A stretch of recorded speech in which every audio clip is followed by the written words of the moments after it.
그래서 임마누엘 우리한테 오신 주님에 대한 말씀을 계속해서 나누고 있습니다.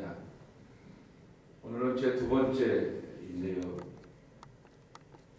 여러분, 우리가 새해가 되게 되면 많은 결심 가운데 하나가 뭐냐면은 성경을 읽어보자 라고 하는 통독에 대하여서 그러한 다짐을 갖고 살아가게 됩니다. 그런데 구약 성경을 읽으면서 창세기서부터 쭉 나가다가 걸리는 데가 하나 있습니다. 출애굽기를 가다 보게 되면은 엑소더스의 신나는 재미난 이야기를 보면서 정말 광야를 지나는 백성들 가운데 갑자기 21장서부터 제사 이야기가 나오게 됩니다. 그러면 참고 어렵고 힘들어하다가 내일기에 가게 되면 도저히 이게 무슨 내용인지 모르겠다라고 접어버리게 됩니다. 그 이유는 신약으로 넘어가게 되죠. 그래, 신약이 더 편하고 또 예수님의 뒤가 얼마나 듣기가 좋아 라고 하면서 예수님의 사랑, 예수님의 가르침을 따라서 복음서부터 쭉 읽게 되다가 또 하나 만나게 되는 벽이 있습니다. 그것이 바로 오늘 본문이 되는 히브리서입니다.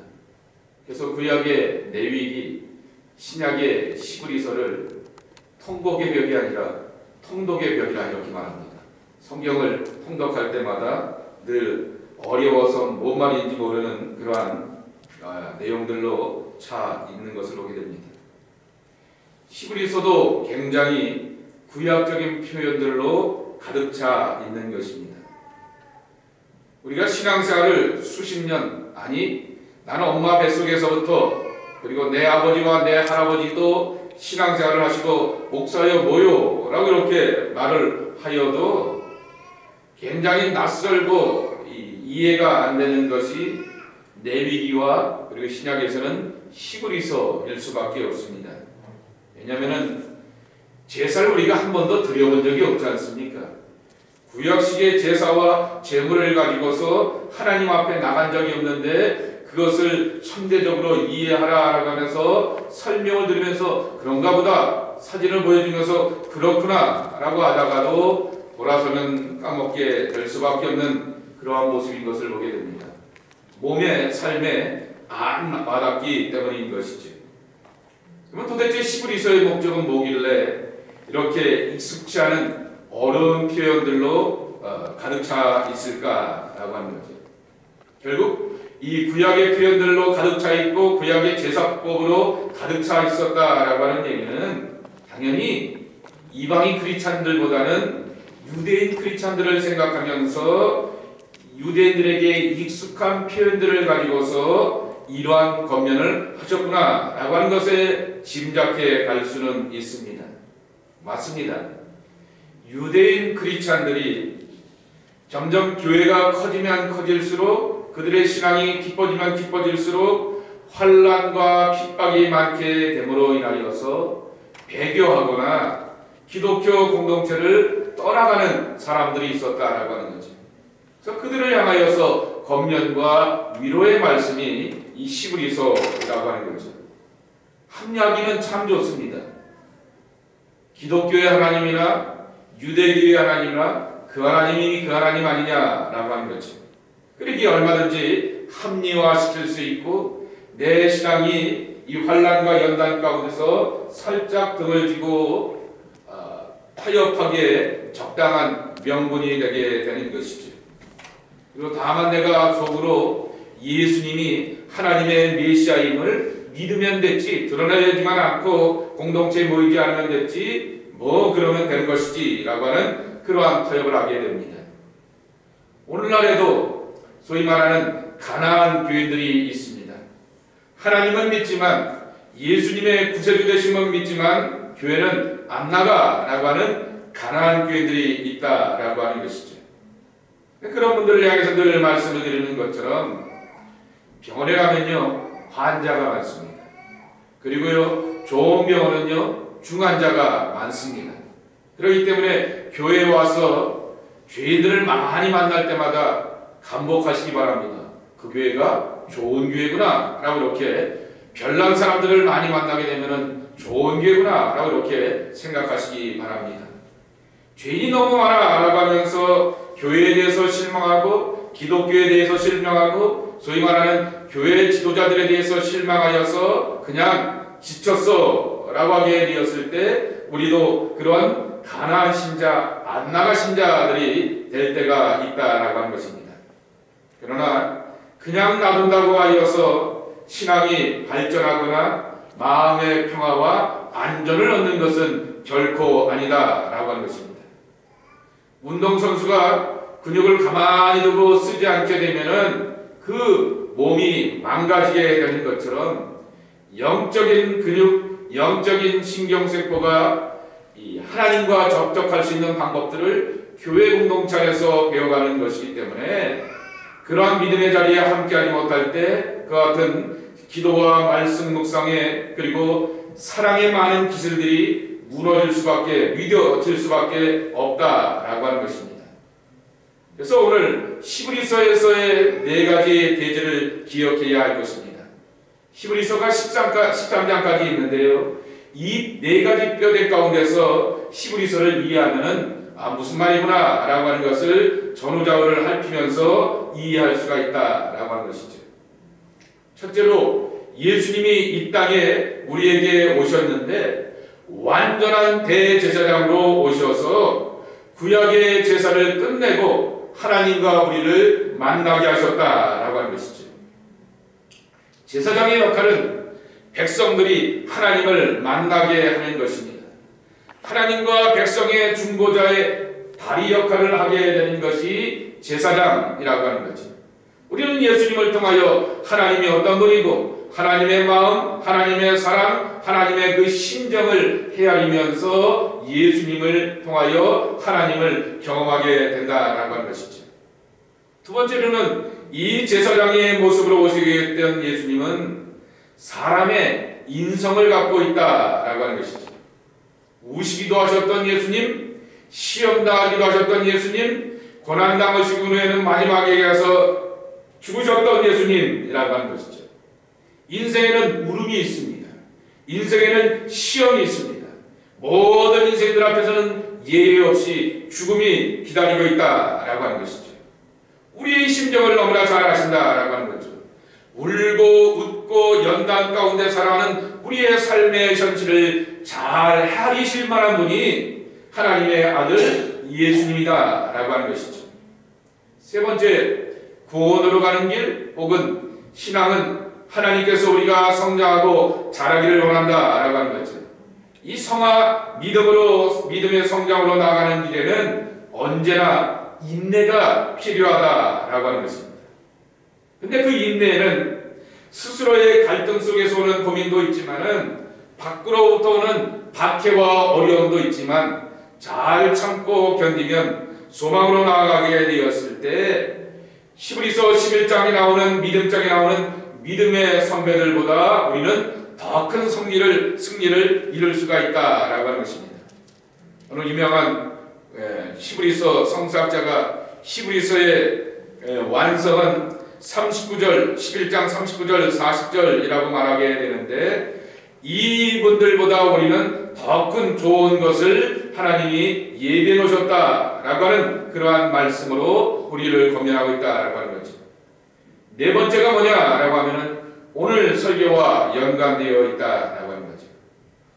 이렇게 예수님을 통하여 하나님을 만나고 하나님과 접하고 하나님의 사랑 속에서 나를 헤아려 주시는 분이 계셨을 때 우리가 그 작은 세상의 연단 가운데서 위로받으면서 잘 참고 견뎌 나갈 때 모든 사람들은 자기의 십자가를 지고 영문 밖으로 나아가야 한다라고 하는 것입니다. 히브리서 13장 13절의 말씀입니다. 본문이 길어서 제가 8절밖에 짧게 읽지 않았지만은 13절, 14절, 15절이 유명한 말씀인데요. 우리도 그의 치욕을 짊어지고 예수님의 십자가 아니겠습니까? 영문 밖으로 그에게로 나아가자라고 하는 것입니다. 그런데 혼자 세상으로 나아가고 보내심을 받은 삶과 사역이 아니다라고 하는 것입니다. 오늘 읽었던 말씀 5절 말씀에 보게 되면은 내가 결코 너희를 버리지 아니하고 너희를 떠나지 아니하리라 라고 말씀합니다. 이 5절의 하나님은 함께하리라 라고 약속하신 하나님이라고 하는 거죠. 6절의 하나님은 뭐라고 말씀하냐고 하면은 주는 나를 돕는 자신이 내가 무서워하지 아니하겠노라 사람이 내게 어찌하리요 라고 말씀하고 있습니다. 하나님이 나를 도우시니 세상과 사람 앞에서 굴하지 않고 나간다 라고 하는 것입니다. 8절의 하나님은 어떤 하나님이냐 라고 하면 어제도 계셨고 오늘도 계시고 영원토록 동일한 사랑과 임재 가운데 함께 하신 하나님이라고 표현하고 있습니다. 결국 5절과 6절과 8절에서 만나는 그 하나님을 한마디로 표현하면 임마누엘 함께 하시는 하나님이라고 하는 것입니다. 이 하나님 안에서 우리는 영문 밖으로 나아가자라고 하는 것입니다. 그러게 먼저 권면을 드리고 축복할 것은 혼자 가지 말고 임마누엘 되신 하나님과 함께 가라라고 하는 것입니다. 기독교인의 삶이라고 하는 것은 13절의 말씀에 있는 것처럼 성문 밖으로 나가서 예수님의 십자가를 짊어지면서 세상으로 나아가는 삶이라고 하는 것입니다. 고난을 받고 치욕을 짊어지면서 영문 밖으로 나아가는 삶, 이것이 바로 기독교인의 삶이라고 하는 것입니다. 고난과 연단, 삶의 수많은 유혹과 갈등을 겪으면서 사역 속에서 삶을 감당하는 것이 하나님의 백성들의 모습이라고 하는 것입니다. 누구나 그의 삶에는 주기철 목사님의 찬송의 고백처럼 유명한 보험성가의 가사처럼 영문 밖의 길이 기다리고 있다라고 하는 것입니다. 그런데 영문 밖으로 나아갈 수밖에 없는 이 피치 못하는 현실이 우리의 삶이지만은 분명히 아는 것이 하나 있다라고 하는 것입니다. 혼자 가면 실패하고 혼자 가면 넘어지고 혼자 가면 상처 입는다라고 하는 것입니다. 하나님이 우리와 함께 하십니다. 내가 결코 너희를 버리지 아니하고 떠나지 아니하리라 라고 하는 이 말씀은 신약에서만 여기서만 선포된 말씀이 아니라 신명기 31장 그리고 여호수아서 1장 5절 가운데서 분명히 주셨던 하나님의 마음, 하나님의 속성, 하나님의 본질이라고 하는 것입니다. 후배 가운데 감신대에서 구약학을 강의하는 김종길 교수라고 하는 김종길 목사라는 사람이 있습니다. 그분의 구약에 관한 글을 하나 있는데 이런 글이 있는 것을 보게 됩니다. 떠나보낸 하나님, 맞이하는 하나님이라고 하는 것이죠. 우리가 알고 있는 하나님은 우리의 편견 가운데 있는 하나님은 떠나보내고 정말 성소의 하나님을 맞이하자라고 하는 것이 이분의 주장인데요. 여러분 잘 아신 것처럼 출애굽기 3장 14절 말씀해 보게 되면 하나님께서 모세에게 나타나셨을 때 모세가 하나님의 정체는 뭐고 하나님의 이름은 뭡니까? 라고 묻게 되었을 때 나는 나다 라고 이렇게 표현을 하시게 되었습니다. I am who I am 이라고 하는 거죠. 히브리어로 보면 굉장히 간단합니다. 에흐레 아슈르 에흐레 라고 하는 그러한 표현입니다. 나는 나다 라고 하는 거죠. 그래서 I am 이라고 하는 표현처럼 에흐레라고 하는 말은 있다 라고 하는 것입니다. 이다 라고 하는 것입니다. 나는 있다 라고 하는 것입니다. 하나님은 있다 라고 하는 거죠. 근데 재미난 것은 야훼라고 하는 말 그 자체도 있다 라고 하는 같은 에흐레라고 하는 말과 어원이 같다라고 하는 것입니다. 그러기에 하나님은 있는 분, 존재하시는 하나님이라고 하는 것이죠. 이것을 유명한 유대인 철학자인 마틴 부퍼가 이렇게 말하고 합니다. 나는 내가 있고자 하는 대로 있는 것이다 라고 말합니다. I was who I was, I am who I am, I will be who I will be 라고 하는 그러한 말씀인 것입니다. 과거에도 계셨고 오늘도 계시고 그리고 앞으로도 우리와 함께 하시는 하나님이라고 하는 것이죠.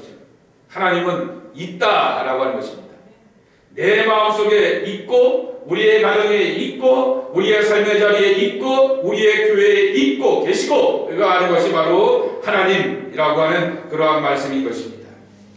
여러분 잘 아시는 것처럼 이 13장 5절에 나오는 내가 결코 너희를 버리지 아니하고 떠나지 아니하리라 라고 하는 말씀에 별명이 하나 있습니다. 허드슨 테일러의 구절이라 이렇게 말하기도 합니다. 이 토론토 나야가라 언더레이크에 있는 그 호수에 가게 되면은 그 파킹락 화장실 바로 옆에 보게 되면은 기념비가 하나 있죠. 허스튼 텔러가 왔다감이라고 하는 그런 흔적의 기념비가 하나 있는데요. 중국 내지 선교의 아버지라고 이렇게 말하지 않습니까? 그가 이 중국에 가서 선교하게 되는데 병들고 선교사에게는 열매가 없고 아무런 결실의 조짐도 보이지 않게 되니까 기겁하려고 하고 그만두려고 하게 되면서 내일이면 가려고 하는 마음 가운데서 그가 마지막으로 묵상하면서 받았고 새겼던 말씀이 13장 5절의 말씀인 것입니다. 내가 결코 너희를 버리지 아니하고 너희를 떠나지 아니하리라 라고 하는 그 말씀이었던 것이죠. 하나님은 나와 함께 임마누엘이었는데 내가 혼자 했구나 라고 하는 거죠. 내가 혼자 갔구나 라고 하는 그러한 사실을 깨닫고 고백하면서 이 말씀 가운데서 그가 새롭게 도전을 하면서 사역을 감당하기 시작하였다라고 하는 것입니다. 두 번째로는 사랑할 분을 사랑하면서 나아가라 라고 하는 것입니다. 하나님이 우리와 함께 하시다 라고 하는 말씀은 하나님이 나와 사랑으로 함께하여 주셔서 하나님과 함께 영문 밖으로 나아가자 라고 하는 것입니다. 옛날 유행가 가사 가운데 신명자 권사님은 아실 거예요. 이런 가사가 있습니다. 사랑해선 안 될 사람을 사랑은 죄라서 라고 말합니다. 사랑해서 안 될 사람을 우리는 죄라고 이렇게 가사는 표현하지만은 소위 말하면 불륜이라고 말하게 됩니다. 근데 여기 5절을 가만히 보십시오. 돈을 사랑하지 말고 이렇게 말합니다. 그리고 내가 결코 너희를 버리지 아니하고 너희를 떠나지 아니하리라 하셨느니라 라고 말합니다.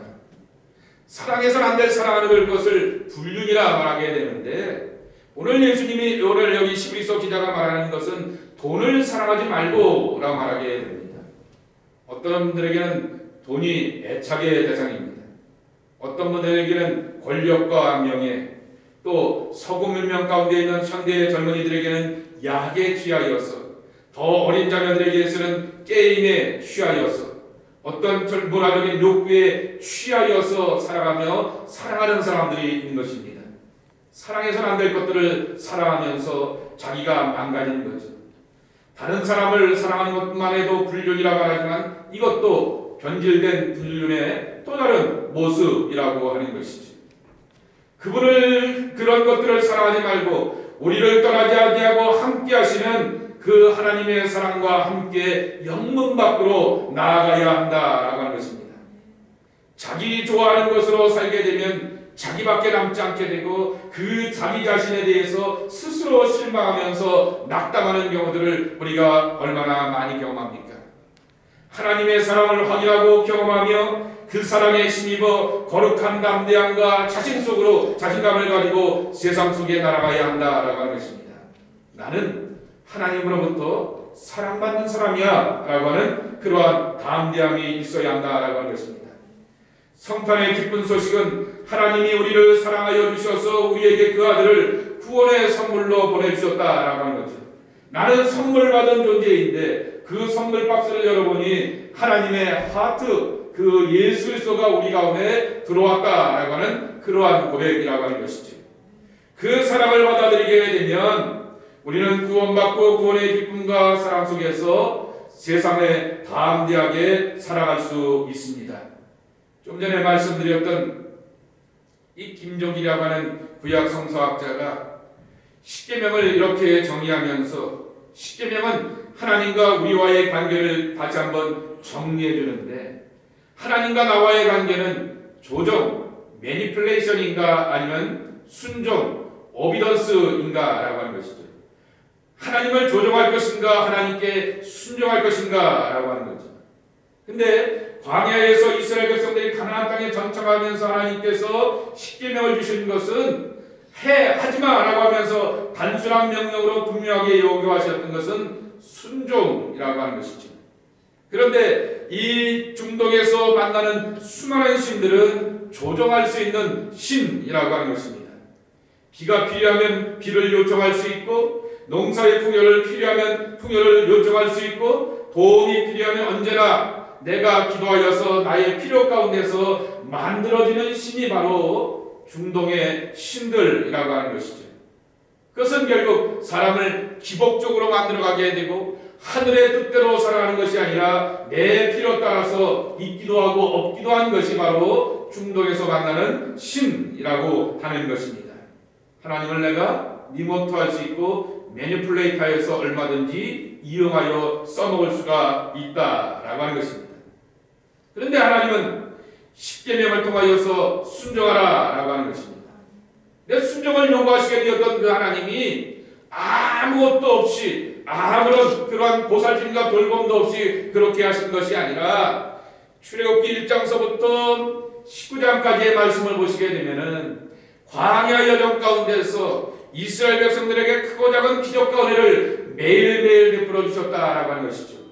이집트 백성들이 이렇게 두 손 들고 항복하며 놀랄 자빠질 만한 은혜와 능력을 베풀어 주셨고 광야 길 가운데서 외롭지 않게 하여 주셨고 매일매일의 삶에 먹과 마실 것을 공급하시고 채워주셨고 구름기둥과 불기둥으로서 그들과 함께 동행하여 주셨다라고 하는 것입니다. 그러기에 믿을만하지 않느냐라고 하는 거죠. 너희들이 사랑받고 있다라고 하는 것을 알고 있지 않느냐라고 하는 거죠. 그러기에 그 하나님의 사랑을 믿고 의지하면서 순종하면서 나아가라라고 하는 것입니다. 하나님의 사랑, 십자가 위에서 그 아들을 희생시킬 만큼의 값지고 소중한 사랑이라고 하는 것입니다. 저는 제가 설교하면서 이 설교의 코테이션을 따온 것을 아주 스스로에게 기뻐하고 감사합니다. 내 가치가 어떤 가치냐라고 하면 내 가치는 하나님의 가치이다라고 하는 거죠. 내가 얼마나 비싸고 값비싼 존재냐라고 하면은 하나님이 자기 아들을 십자가에서 내어주시면서 우리를 딜하시고 우리를 회복시키게 되었던 그러한 소중한 생명의 가치가 나에게 있다라고 하는 것입니다.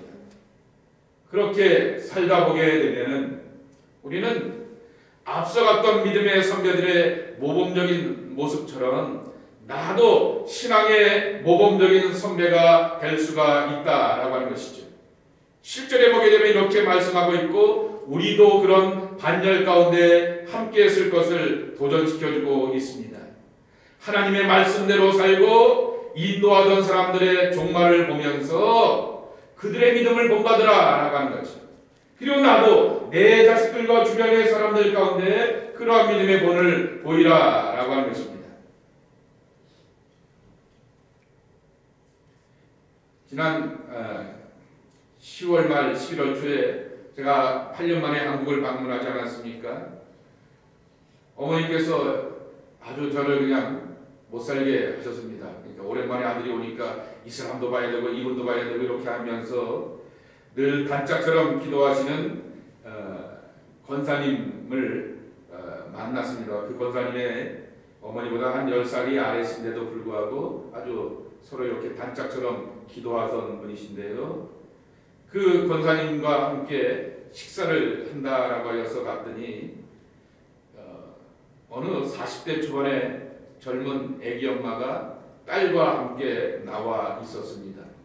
맨 처음엔 못 알아봤죠. 누구지? 이렇게 했는데 보니까 그 권사님의 딸이었다라고 하는 거죠.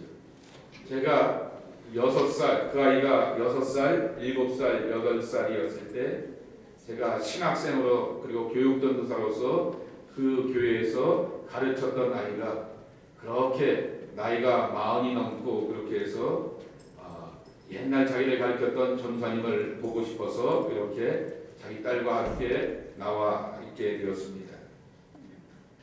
너무 감격스럽더라고요. 20몇 년 만에 이 아이를 만나게 20몇 년이 아니죠. 85년,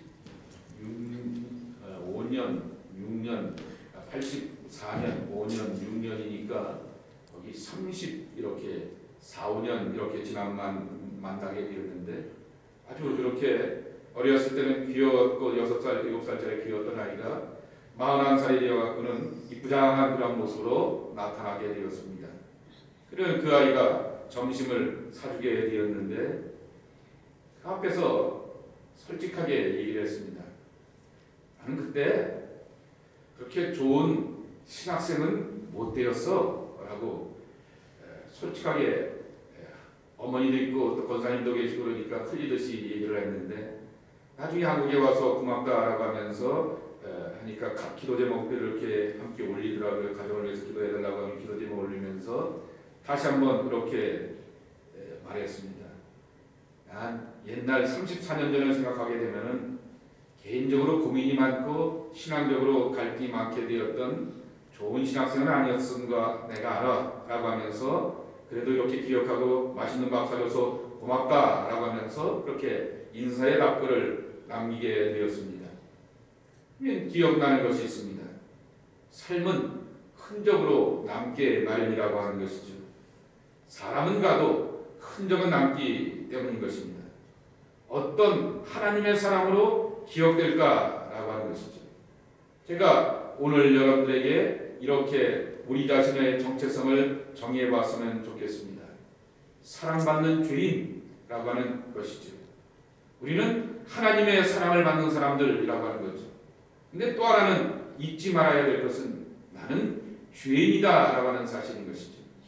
예수 믿고 구원받아서 해결됐다 할지라도 오늘도 여전히 실수하고, 오늘도 말의 실수가 있고 행동의 실수가 있고 십자가의 그 피로의 공로로 덮어지지 않으면은 살 수 없는 그 같은 죄인이 바로 나의 모습이라고 하는 것이죠. 사랑받는 죄인, 그것이 바로 우리들의 모습이라고 하는 것이죠. 그런 모습 속에서 살다 보게 되면 어느새 나도 모르게 아브라함의 반열 가운데 나도 비교될 수가 있고, 이삭의 반열 가운데 다윗의 반열 가운데 올라가고, 누군가에게 있어서는 섬김과 사랑과 그리고 믿음의 아름다운 흔적의 발자취와 모범으로 남을 수가 있다라고 하는 것이죠. 내가 잘나서가 아닙니다. 나를 사랑하시는 임마누엘의 하나님 때문이라고 하는 것이죠. 그 사랑과 은혜를 붙들면서 우리는 우리의 영문 밖으로 나가는 그와 같은 삶이 되어야 하겠다라고 하는 것입니다. 같은 믿음의 도전을 향하여서 나갈 줄 아는 여러분들 되기를 주님의 이름으로 간절히 축복합니다. 감사합니다. 하나님 아버지 감사합니다. 고맙습니다. 오늘도 하나님의 전에 와서 예비하면서 사랑받는 죄인의 모습으로서 새로워지면서 은혜로 살게 해주시니 감사합니다. 그 은혜 안에서 새 먹고 온전함으로 나가는 하나님의 귀한 자녀 되게 하여 주옵소서. 예수님의 이름으로 간절히 축복하며 기도 올리옵나이다. 아멘.